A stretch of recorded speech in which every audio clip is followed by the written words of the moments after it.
होंगे आरपी मौर्य भारतीय राष्ट्रीय पार्टी का मैं प्रेसिडेंट हूँ और मैं बधाई की 7 दिन की साइकिल क्रांति यात्रा साइकिल से निकला हूँ और आज तीसरा दिन है पूरा हुआ। अभी 4 दिन और मुझे बधाई में भ्रमण करना है साइकिल से। तो आपके जरीफ नगर में रुकने वाला था, लेकिन जब बात बुद्ध कथा की थी तो ऊर्जा और एनर्जी का संचार हुआ और साइकिल को मैंने थोड़ा तेजी से रफ्तार दिया और आपके बीच में पहुंच गए। आप सभी का स्नेह प्यार पाकर मैं बहुत खुश हूं। बस ज्यादा नहीं कहूंगा क्योंकि अभी भाई साहब ने कहा कि आज अंतिम दिन भी है, समय भी बहुत कम है और आज मैं धम्म के प्लेटफॉर्म पर हूं।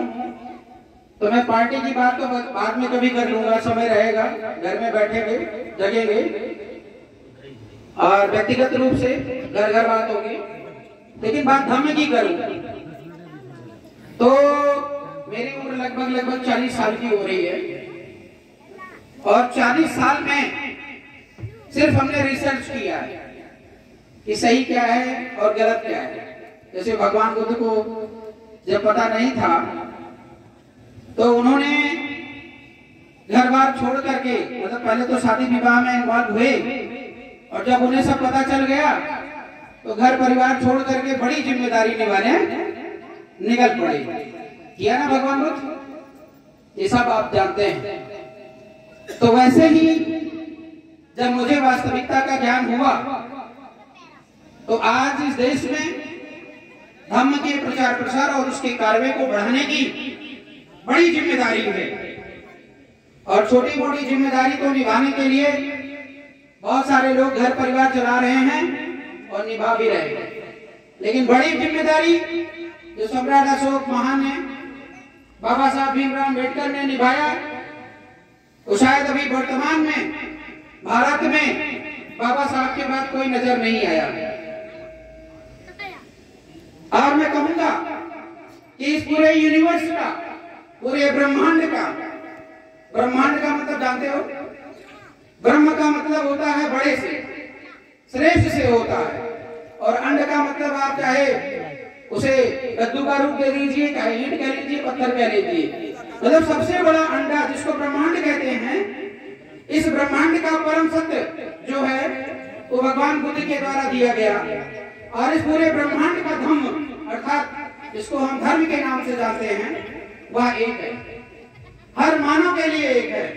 लेकिन हमारे समाज में कोई हिंदू है, कोई मुसलमान है, कोई सिख है, कोई ईसाई है और कुछ लोग बौद्ध भी लिखते हैं, बौद्ध धर्म। जब आपने बौद्ध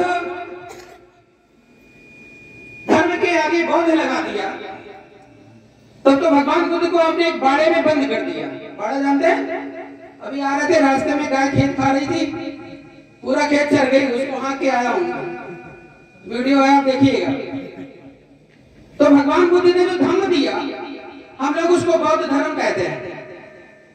ये थोड़ा कहीं ना कहीं अज्ञानता है, ध्यान रखिएगा। बुद्ध का दिया गया धम्म जो है, जो आज धर्म के नाम से प्रचलित है, वो यूनिवर्सल सत्य है, हर जीवन मात्र के लिए करेक्ट है, सत्य है, सनातन है और इसको किसी बाड़े की जरूरत नहीं है। जो व्यक्ति भगवान बुद्ध का अनुयायी नहीं होगा वो मैं कह सकता हूं कि वो इंसान हो ही नहीं सकता। वो इंसान के रूप में राक्षस होगा। राक्षस का मतलब जानते हैं? पशु के समान होगा, उसको सही गलत अच्छा बुरा कुछ भी ज्ञान नहीं है, कुछ भी। यहाँ तक कि जब आप वोट देने जाएंगे ना तो भी अपनी बुद्धि का इस्तेमाल नहीं कर पाएंगे, भटक जाएंगे, किसको वोट देना है किसको नहीं देना है। तो भगवान बुद्ध का मतलब ये होता है कि अंदर से अपने आप को पवित्र बनाना, और जब अंदर से आप अपने आप में पवित्र हैं तो आपके चेहरे पे एक अलग प्रकार की ललाट दिखाई देगी, चमक दिखाई देगी, और जब ललाट और चमक आपके चेहरे पर रहेगी, अंदर से आप संतुष्ट हैं तो आपका घर परिवार भी सुखी रहेगा और समाज को भी आप अच्छा ही ज्ञान देंगे। पता लगा आप दुखी हैं, आप नकारात्मक बातें करते हैं, कर्म नहीं करोगे, फल की इच्छा करोगे, तो नकारात्मक व्यक्ति कभी सफल नहीं होता है। कुल मिला के मेरा निवेदन यह है कि धम्म के प्रचार प्रसार के लिए अगर आपको काम करना है, आगे बढ़ना है, जितने भी लोग इस देश में काम कर रहे हैं, हम हमेशा इस काम के लिए तैयार रहते हैं। क्योंकि मैं कट्टर सपोर्टर तो नहीं कहूंगा, लेकिन भगवान बुद्ध को अपने दिल और दिमाग में मैं बसा चुका हूं। और इसलिए बसा चुका हूं क्योंकि मैं पढ़ा लिखा व्यक्ति हूं और पूरा रिसर्च कर लिया कि सही क्या है, गलत क्या है, उसके बाद मैंने अपनाया है। और जब भगवान बुद्ध को अपने दिमाग में रखता हूं तो हर प्रश्न का उत्तर फटाफट जुबान से निकलती चली जाती है। कभी आप पूछ के देखिएगा, चाहे फोन पे ही, तो आपके प्रश्न का उत्तर मैं दूंगा।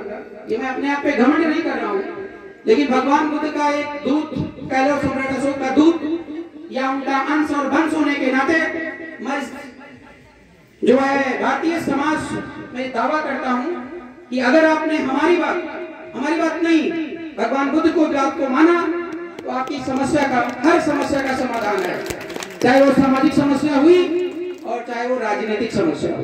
इसलिए चलते चलते मैं एक और निवेदन करूंगा कि जो हिंदू हैं, जो मुसलमान हैं, जो सिख हैं, वो ईसाई हैं, वो हमारे छोटके भैया, छोटू भैया, कुछ लोग होते हैं वो भटक जाते हैं रास्ते से, और कुछ लोग होते हैं वो आपके बाप को अपना बाप बना लेते हैं। अगर आप अपने बाप को बाप नहीं कहोगे तो दूसरा बाप बना देगा।